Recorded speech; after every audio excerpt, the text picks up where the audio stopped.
Thank you so much for joining us again here on Stages with Arthur Ray Jr. This is episode 2. I'd like to take a moment just to shout out and express my deep gratitude for all of you who supported episode 1. You guys really have touched my heart. Some special people who went out of their way to expose episode 1. Of course, my producer, Heather Buchanan, and Aux Media Broadcast.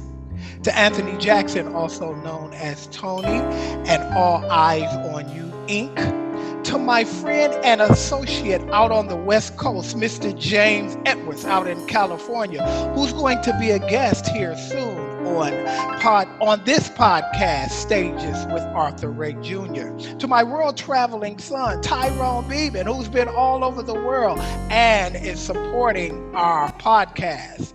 To Manu, whose emotional response to episode 1 really touched my heart. To my daughters, Latrice and Rachel, who've been sharing so all of the millennials can come and join us here.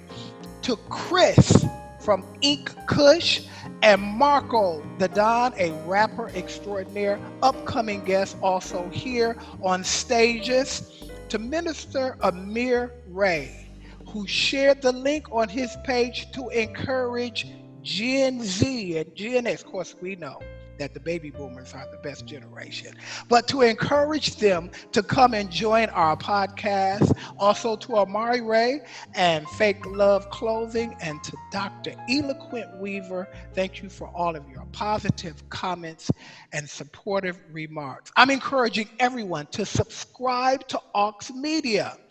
I want everyone to tell everyone, subscribe to our channel, comment, and share.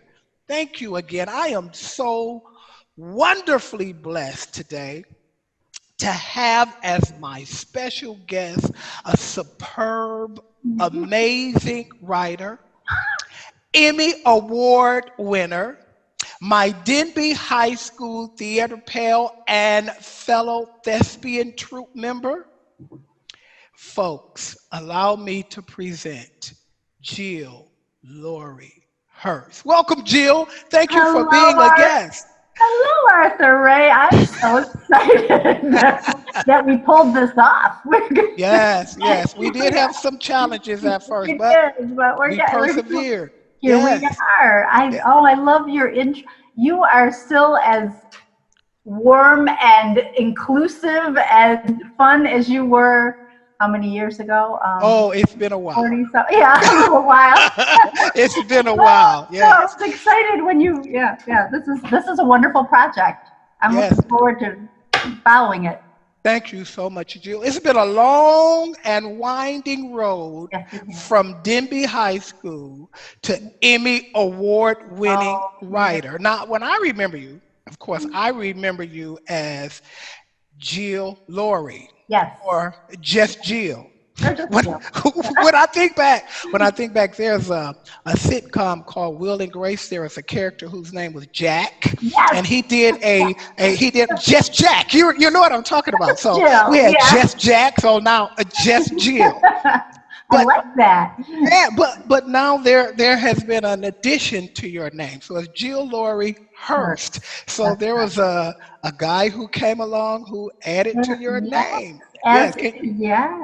Oh, yes. He came along. Well, we've been married for close to 26 years, but he came along a little before that. We met as most good things came into my life, we met at the Guiding Lights studio. Really? I was at the front desk and he worked the floor above, and he would go up and push the 4th floor, which is where I was, and he'd pretend like he made a mistake, and the doors would open and he'd say, "Oh, hi, very cool, very slick." And absolutely. And so we met, we were co-workers, and then from first date to wedding, 9 months, because I never really thought about getting married. We were older by some standards. We were in our middle 30s when we got married. That's really old. A lot of people have already been through a couple like that, and we were right. So, but but yes, that was, and again, it was something I never thought I would do necessarily.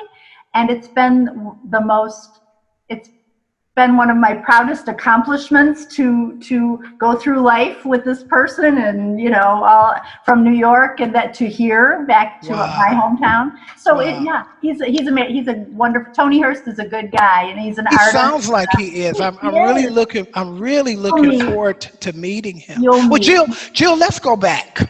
Yes, let's go back all the way back Okay. to, say, Denby High School, to the theater department. Yes. Right?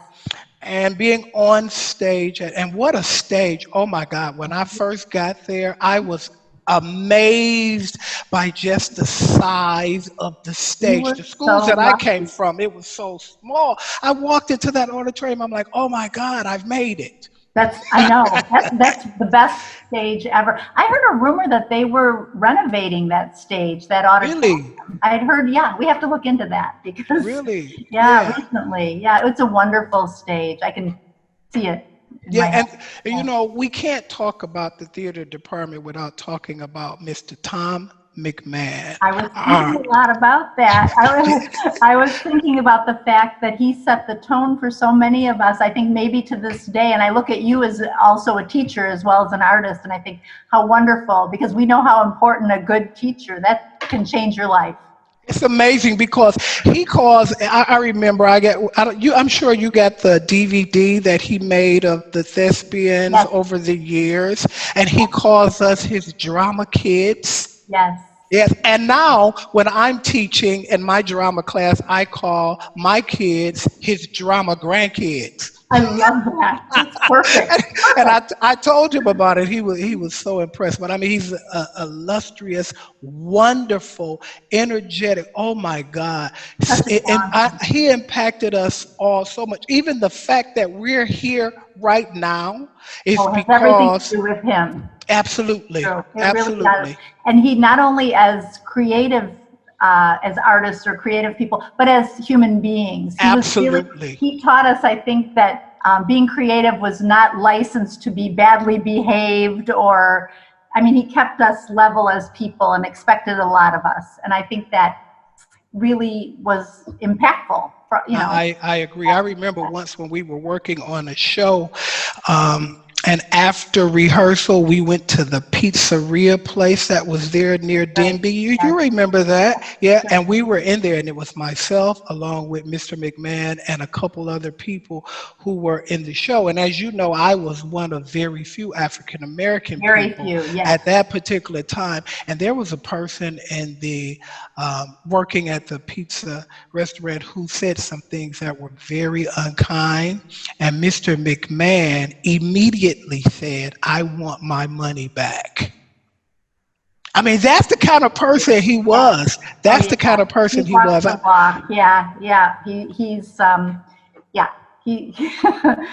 Whenever I think of where to start my thank yous, he's very much toward the beginning of all, Right. And way back there in the 70s, it was very different than the way that it is now. Some people actually latched on to that kind of behavior, but Mr. McMahon was not having it. No, he that was not having it. No question. Absolutely. Yeah, I really appreciate him for that. So when I think about Denby and I think about all of the shows that we did back there, I'm thinking in particular of a show called Godspell. That was a life changer. Yes, I agree. Yeah. I agree. Now, what part did you play in that show? I was not in it, but I had what I still consider the most important job in theater. You were the AD. Exactly. I thought you were the AD. I was the AD, and everyone loved. We all wanted to do that. You got to not only learn and sit next to Tom McMahon and learn about everything. It was one of the most valuable experiences of my life. And watching you guys, you were a brilliant cast. So that was wonderful. I felt as if I was actually in New York on a Broadway stage because Mr. McMahon brought that kind of energy with him. That excellence was required. Yep. And you all came through 1,000%.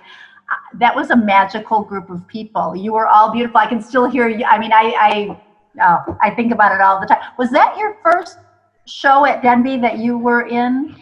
Yes. Yeah, I think Godspell was your Yes, first. that was the Yeah, first you one. were That young. was I the mean, we were young. We were only in 10th grade, maybe. yes, Yeah, yes, so you were yes. maybe the youngest member of the cast. And I was just blessed to even be cast. You remember he had the cast list outside in the hallway. Everybody would Yes, run back to see if their yes, name was there. He had callbacks and all of that. I was like so fortunate and blessed to be given that part. I played the part of Lamar.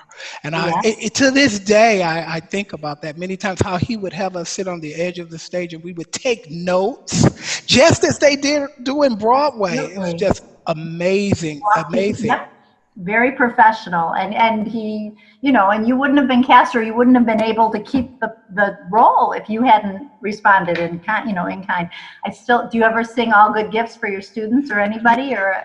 I told my kids about the show and everything, and of course, we live in 2020 now, and my students think that anybody that was born in Oh, yeah, 19 with anything is like from the dinosaur shocked that we age. had, we had color television.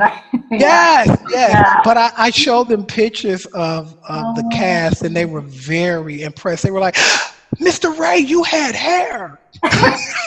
you did. You had a fair amount. There was good. You don't need Right, it. You don't need it. You've got it. But right. oh, I can see that kid. You were a skinny kid. You were just Yes, with that voice that just, yes, and that was a big yes. auditorium to It fill. And we was. were It was not mic'd as huge. such. We were not, so you all had to do the work. Those Right, voices. right. I Yeah, remember. it was Yeah. beautiful. There was also another show, Mm. Arsenic and Old Lace. Yeah. You played in that show, yeah? Hey, As a I was matter of in fact, I that think you played the role of Elaine Harper. I was Elaine. Yes, that was fun. That was so much fun. Oh, I loved it. I liked the clothes. I liked the show. I loved.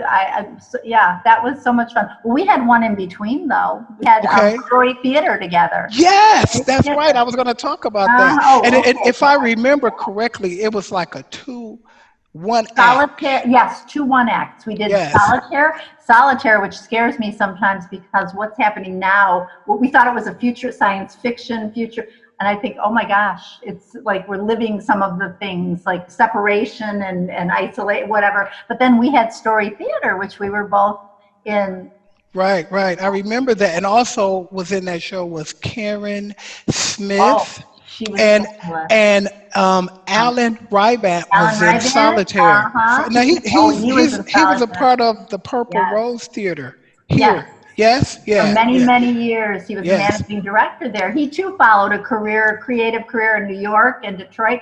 So again, another Tom McMahon disciple who Absolutely. and had a very long, good career. So Right, right. yeah. So many more, so many more. I remember Prisoner of Second Avenue. I think we were doing like a That tour. was Simon. Yeah, Simon Isaac. We were doing like scenes from a number of Neil Simon plays, and you and Sue Kaczynski Oh, were wonderful. Kaczynski. Uh-huh. Yes. There you Wow. go. We're all Wow. you were fabulous. I am all the way back in the past now. Now your sister Jan, Yes. she was also a Little part of the Basket. Thespians. Yes, Yeah, yes, she was yes. quiet. When we would get her out to do something, she choreographed something. She on Simon Isaac, we all danced at the beginning. Did she? I do Tom remember that. choreographed that, and she also a dance workshop that I think we were all in. Tom McMahon would push us to do things that we'd never done before. Yes. He had me doing things I'd never all the time. I don't do that. I don't know how to. And he would just say, "Go, just go." And Janice would do the same. And we were again both very lucky. And she would surprise me all the time because I was the big sister who Right, right. Yes, yes. went for the attention, and she was quiet, but then would come out and dazzle me. Yeah. Now your mom, Miss Lorie, she was kind of a part of the theater. Was she a She theater used to, mom or she something? was I she remember her was bringing like cupcakes or something like yes, she would that. do stuff and drive everybody around and take pictures of us. My parents both loved coming to the plays. My dad passed away about 20-something years ago, but my mom's still around, and she remembers when I said I was going to speak with you. She was very excited and wants to see it. But Wow. but yeah, she was around. She tells a story about going to pick you up in a snowstorm. Really?